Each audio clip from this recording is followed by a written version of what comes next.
Heboh seorang wanita sebut saja namanya Mawar, warga desa Tanjung Sari, kecamatan Sukaluyu, Kabupaten Cianjur diusir warga, bahkan pakaiannya sempat dibakar karena ketahuan bersuami dua dengan cara menikah diam-diam. Aksi warga yang mengusir Mawar tersebut sempat viral, bahkan beberapa warga menguploadnya ke aplikasi video pendek. Tak ada kejadian anarkis dari kekesalan warga, mereka hanya berteriak mencaci maki Mawar dan menyuruhnya pergi dari kampung. Dari keterangan beberapa warga, pada Jumat 15 Mei lalu tengah malam, Mawar bersama keluarganya pergi meninggalkan desa Tanjung Sari.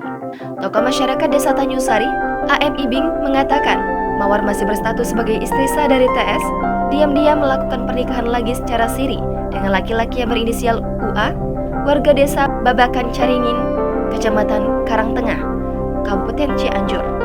Pernikahan siri Mawar dengan UA dilakukan tanpa sepengetahuan dari suaminya. Padahal antara dirinya dengan TS masih terikat dalam sebuah perkawinan yang sah. Prosesi pernikahan siri Mawar yang berstatus istri sah dari TS ini dilakukan 5 bulan yang lalu, tepatnya pada bulan Desember 2021, bertepat di kampung kediaman UA dengan melibatkan seorang ustadz setempat.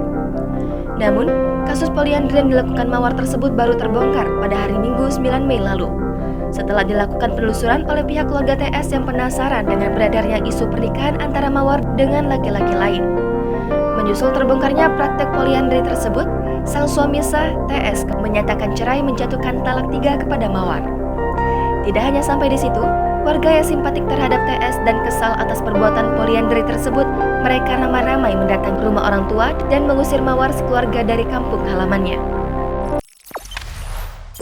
Jangan lupa subscribe, share, komen, dan like ya!